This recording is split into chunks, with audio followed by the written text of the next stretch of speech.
Viewers, welcome back to News TV 84 break तो बाद ਅੱਜ ਅਸੀਂ ਸ਼੍ਰੋਮਣੀ ਅਕਾਲੀ ਦਲ ਅੰਮ੍ਰਿਤਸਰ ਦੇ ਜਨਰਲ ਸੈਕਟਰੀ ਸਰਦਾਰ ਜੀਤ ਸਿੰਘ ਆਲੂਵਾਕ ਜੀ ਨਾਲ ਗੱਲਬਾਤ ਕਰਦੇ ਹਾਂ ਜਿਹੜੇ ਕਿ ਸਾਡੇ ਨਾਲ ਫੋਨ ਲਾਈਨ ਤੇ ਜੁੜ ਚੁੱਕੇ ਨੇ। ਜੀ ਆਲੂਵਾਕ ਵੀਰ ਜੀ, ਵਾਹਿਗੁਰੂ ਜੀ ਕਾ ਖਾਲਸਾ ਵਾਹਿਗੁਰੂ ਜੀ ਕੀ ਫਤਿਹ।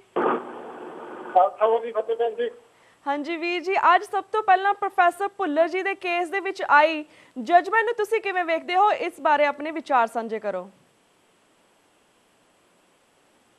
पंजी के बारे मैं कहना चाहूँगा भी ये देर नाल कीता दोस्त फैसला हैगा जी, पर उस टाइम से किया गया जेडे टाइम से कौम की बहुत बड़ी एनर्जी भी लगी है और प्रोफेसर भुल्लर मतलब मानसिक तौर पर भी सब कुछ गवा चुके हैं जी। तो एक गल सच की भी जिस है अखीर ਨੂੰ ਇਹਨਾਂ ਨੂੰ ਜਿਹੜੇ ਹਿੰਦੂ ਅਦਾਲਤਾਂ ਨੇ ਉਹਨਾਂ ਨੂੰ ਮੰਨਣਾ ਹੀ ਪਿਆ। ਹਾਂਜੀ। तो ये चंगा परिवार ਲਈ ਚੰਗਾ ਤੇ ਕੌਮ ਲਈ ਚੰਗਾ ਜਿਹੜਾ ਪ੍ਰੋਫੈਸਰ ਭੁੱਲਰ ਦਾ ਫੈਸਲਾ ਹੋਇਆ ਜਿਹੜਾ ਉਹ ਚੰਗਾ ਹੀ ਹੈ। ਜੀ ਜੀ, ਤਾਂ ਵਿੱਚ ਤੁਹਾਨੂੰ ਕੀ ਲੱਗਦਾ ਹੈ ਕਿ ਇਹਨਾਂ ਦੀ ਰਿਹਾਈ ਲਈ ਅਗਲਾ ਸਟੈਪ ਕੀ ਹੋਣਾ ਚਾਹੀਦਾ ਹੈ? ਅਗਲਾ ਸਟੈਪ ਪੰਜੇ ਨੂੰ ਹੋਣਾ ਚਾਹੀਦਾ ਵੀ ਆਲਰੇਡੀ ਜਿੰਨੀ ਸਜ਼ਾ ਉਹਦੀ ਬਣਦੀ ਸੀਗੀ ਉਹ ਕੱਟ ਚੁੱਕੇ ਆ। ਹਾਂਜੀ। ਉਸ ਤੋਂ ਬਾਅਦ ਕੱਟ ਚੁੱਕੇ ਆ ਤੇ ਉਹਨੂੰ ਫੌਰੀ ਤੌਰ ਤੇ ਰਿਹਾ ਕਰਨਾ ਚਾਹੀਦਾ ਔਰ ਪਰਿਵਾਰ ਦੇ ਹਵਾਲੇ ਕਰਨਾ ਚਾਹੀਦਾ ਤਾਂ ਕਿ ਉਹਨੂੰ ਠੀਕ ਤਰੀਕੇ ਨਾਲ ਮੈਡੀਕਲੀ ਉਹਦਾ ਜਿਹੜੀ ਉਹ ਦਵਾਈ ਜਾ ਸਕੇ। ਜੀ ਜੀ ਬਿਲਕੁਲ ਜੀ। ਤੇ ਵੀਰ ਜੀ, ਹੁਣ ਅਸੀਂ ਬਾਕੀ ਹੋਰ ਪੰਥਕ ਮੁੱਦਿਆਂ ਵਾਲਾ ਨੇ, ਜਿਵੇਂ ਹੁਣ ਤੁਹਾਡੀ ਪਾਰਟੀ ਦੇ ਸਾਰੇ ਉਮੀਦਵਾਰ ਪੰਜਾਬ ਦੀਆਂ ਪਾਰਲੀਮੈਂਟ ਨਾਲ ਸੰਬੰਧਿਤ 13 ਸੀਟਸ ਤੇ ਖੜੇ ਹਨ, ਉਹਨਾਂ ਦੀ ਇਸ ਵੇਲੇ ਕੀ ਸਥਿਤੀ ਹੈ, ਇਸ ਬਾਰੇ ਪੂਰੇ ਵੇਰਵੇ ਦੇ ਨਾਲ ਜਾਣਕਾਰੀ ਦਿਓ। ਹਾਂਜੀ, ਜਿੱਥੇ ਪੰਜਾਬ ਦੀਆਂ ਚੋਣਾਂ ਹੋ ਰਹੀਆਂ ਨੇ, ਹਾਂਜੀ, ਦੇਖਣਾ ਤਾਂ ਇਹ ਹੋਏਗਾ ਵੀ ਜਿਹੜੀਆਂ ਬੀਜੇਪੀ ਤੇ ਕਾਂਗਰਸ ਦੋਨੇ ਪਾਰਟੀਆਂ ਇਲੈਕਸ਼ਨ ਲੜ ਰਹੀਆਂ ਨੇ ਇਹ ਪੰਜਾਬ ਦੇ ਵਿਰੋਧੀ ਹੋ ਕੇ ਲੜ ਰਹੀਆਂ ਨੇ। ਇਹਨਾਂ ਲਵੇ ਪੰਜਾਬ ਪ੍ਰਤੀ ਸਿੱਖਾਂ ਦਾ ਕੋਈ ਏਜੰਡਾ ਨਹੀਂ ਹੈ। ਹਾਂਜੀ।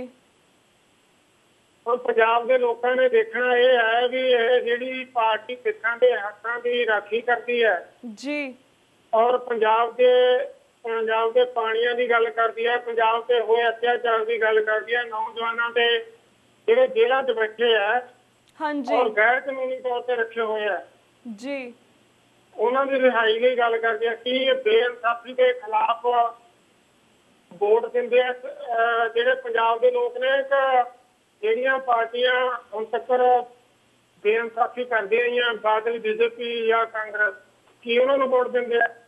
ਜੀ ਸ਼੍ਰੋਮਣੀ ਅਕਾਲੀ ਦਲ ਅੰਮ੍ਰਿਤਸਰ ਹੈ ਜਿਹੜਾ ਉਹਨਾਂ ਨੇ ਸਾਰੇ ਆਪਣੇ ਕੈਂਡੀਡੇਟ ਖੜੇ ਕੀਤੇ ਆ ਪੰਜਾਬ ਦੇ ਵਿੱਚ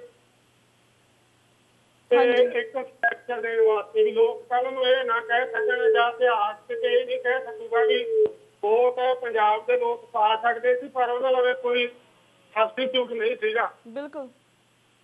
ਤੋ ਸਾਡੀ ਪਾਰਟੀ ਸਿੱਖ ਇਸ਼ੂ ਨੂੰ ਲੈ ਕੇ ਪੰਜਾਬ ਦੇ ਇਸ਼ੂਆਂ ਨੂੰ ਲੈ ਕੇ ਚੋਣ ਲੜ ਰਹੀ ਹੈ।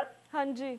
ਤੇ ਪੰਜਾਬ ਦੇ ਜਿਹੜੇ ਬਾਹਰ ਬੈਠੇ ਸਿੱਖ ਨੇ, ਹਾਂਜੀ, ਤੇ ਉਹ ਕਿਸੇ ਵੀ ਮੁਲਕ ਦੇ ਵਿੱਚ ਬੈਠੇ ਆ, ਉਹਨਾਂ ਨੂੰ ਸ਼੍ਰੋਮਣੀ ਅਕਾਲੀ ਦਲ ਅੰਮ੍ਰਿਤਸਰ ਤੇ ਕੈਂਡੀਡੇਟਾਂ ਦੀ ਹਮਾਇਤ ਕਰਨੀ ਚਾਹੀਦੀ ਆ। ਹਾਂਜੀ। ਕਿਉਂਕਿ ਆਪਾਂ ਪ੍ਰੋਫੈਸਰ ਭੁੱਲਰ ਦੀ ਪਹਿਲਾਂ ਗੱਲ ਕਰਕੇ ਹਟੇ ਆ ਜੀ। ਇੱਕ ਟੀਵੀ ਚੈਨਲ ਦੇ ਮੁਤਾਬਕ ਪ੍ਰੋਫੈਸਰ ਭੁੱਲਰ ਦੀ ਫਾਂਸੀ ਦੇ ਖਿਲਾਫ ਸਰਦਾਰ ਪ੍ਰਕਾਸ਼ ਸਿੰਘ ਬਾਦਲ ਪ੍ਰਧਾਨ ਮੰਤਰੀ ਨੂੰ ਮਿਲਣ ਵਾਸਤੇ ਜਾ ਰਿਹਾ ਹੈ ਕਿ ਇਹਨਾਂ ਨੂੰ ਹੁਣੇ ਪੰਜਾਬ ਨਾਲ ਭੇਜ ਦਿਓ, ਪੰਜਾਬ ਦਾ ਮਾਹੌਲ ਹੈ ਜਿਹੜਾ ਉਹ ਖਰਾਬ ਹੋ ਜਾਊਗਾ ਇਲੈਕਸ਼ਨ ਦੇ ਬਿੱਲ। ਜੀ।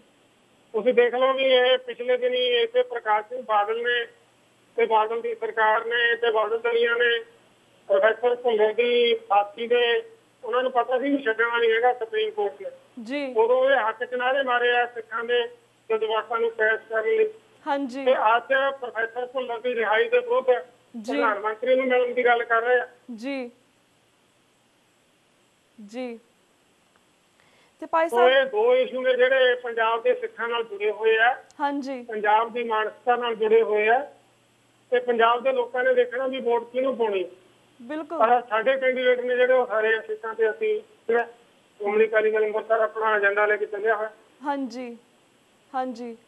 ਤੇ ਵੀਰ ਜੀ ਹੁਣ ਅਸੀਂ ਬਾਕੀ ਧਿਰਾਂ ਬਾਰੇ ਵੀ ਗੱਲਬਾਤ ਕਰਦੇ ਹਾਂ। ਜਿਵੇਂ 2014 ਦੀਆਂ ਪਾਰਲੀਮੈਂਟ ਚੋਣਾਂ ਦੇ ਹਵਾਲੇ ਨਾਲ ਸਿੱਖ ਹਲਕਿਆਂ ਵਿੱਚ ਕੁਝ ਸਿੱਖ ਜਥੇਬੰਦੀਆਂ, ਆਰਟਿਸਟ ਤੇ ਬੁੱਧੀਜੀਵੀਆਂ ਨੂੰ ਆਮ ਆਦਮੀ ਪਾਰਟੀ ਦਾ ਵੀ ਬੁਖਾਰ ਚੜਿਆ ਹੋਇਆ ਹੈ। ਤੁਸੀਂ ਇਸ ਬਾਰੇ ਕੀ ਸੋਚਦੇ ਹੋ? ਦੇਖੋ ਨਾ ਭੈਣ ਜੀ, ਇਹ ਜਿਹੜੀ ਆਮ ਆਦਮੀ ਪਾਰਟੀ ਹੈ, ਇੱਕ ਹਿੰਦੂਆਂ ਦਾ ਵਿਗੜਿਆ ਹੋਈ ਰੂਪ ਆਪਾਂ ਕਹਿ ਸਕਦੇ ਹਾਂ। ਜੈ ਮਾਤਾ ਭਾਰਤ ਦੀ ਉਹ ਗੱਲ ਕਰਦੇ ਆ, ਪਰ ਸ਼ਰਮ ਦੀ ਗੱਲ ਇਹ ਹੈ ਜੀ ਵੀ ਸਿੱਖਾਂ ਨੂੰ ਜਿਹੜਾ ਬੁਖਾਰ ਚੜਿਆ ਹੈ, ਹਾਂਜੀ ਇਹ ਸਮਝ ਨਹੀਂ ਆਉਂਦੀ ਵੀ ਇੰਨੇ ਕਮਲੇ ਹੋ ਚੁੱਕੇ ਆ ਵੀ ਇਹ ਫਟਾਫਟ ਰਲੀ ਜਾਂਦੇ ਆ। ਔਰ ਇਹ ਵੱਡੇ ਦੁੱਖ ਜਿਹੜੇ ਸੰਘਰਸ਼ੀਲ ਜਥੇਬੰਦੀਆਂ ਪਿਛਲੇ ਸਮੇਂ ਤੋਂ ਸਿੱਖ ਜੀ ਹੱਕਾਂ ਦੀ ਗੱਲ ਕਰਦੀਆਂ ਆਉਂਦੀਆਂ ਜਾਂ ਬੇਅੰਤ ਦੇ ਖਿਲਾਫ ਲੜਦੀਆਂ ਆਉਂਦੀਆਂ, ਤੇ ਉਹ ਏਦਾਂ ਦਾ ਕਦੇ ਵੀ ਨਹੀਂ ਕਰਨੀ ਚਾਹੀਦੀ। ਜੀ ਉਹ ਆਮ ਆਦਮੀ ਪਾਰਟੀ ਦੇ ਵਿੱਚ ਜਾ ਕੇ ਇਹ ਇੱਕ ਬੀਜੇਪੀ, ਹਾਂਜੀ ਕਾਂਗਰਸ ਜੀ ਤੇ ਤੀਜੇ ਨੰਬਰ ਤੇ ਜੇ ਅੱਜ ਸਮਾਂ ਆਉਣ ਤੇ ਇਸ ਗੱਲ ਨੂੰ ਨੰਗਿਆ ਹੋ ਜਾਣੀ ਹੈ ਗੱਲ ਹਾਂਜੀ ਵੀ ਇਹਦਾ ਏਜੰਡਾ ਕੀ ਹੈ। ਹਾਂਜੀ ਪਰ ਪੰਜਾਬ ਦੇ ਹਿੱਤਾਂ ਲਈ ਤਾਂ ਕਦੇ ਵੀ ਇਹ ਗੱਲ ਨਹੀਂ ਕਰ ਸਕੂਗੀ। ਜੀ ਇਹ ਜੀ ਜੀ ਹੈਲੋ ਵੀਰ ਜੀ। ਵਿਊਅਰਸ, ਲੱਗਦਾ ਕਿ ਇਹਨਾਂ ਫੋਨ ਲਾਈਨ ਸਾਰੀ ਇਹਨਾਂ ਨਾਲ ਕੱਟੀ ਗਈ ਹੈ। ਅੱਜ ਅਸੀਂ ਤੁਹਾਡੇ ਕੋਲ ਹੁਣ ਅਸੀਂ ਇੱਥੇ ਇਜਾਜ਼ਤ ਲੈਂਦੇ ਹਾਂ ਤੇ ਕੱਲ ਨੂੰ ਮਿਲਾਂਗੇ ਸੇਮ ਟਾਈਮ ਸੇਮ ਸ਼ੋ ਤੇ। ਤਦ ਤੱਕ ਲਈ ਵਾਹਿਗੁਰੂ ਜੀ ਕਾ ਖਾਲਸਾ, ਵਾਹਿਗੁਰੂ ਜੀ ਕੀ ਫਤਿਹ।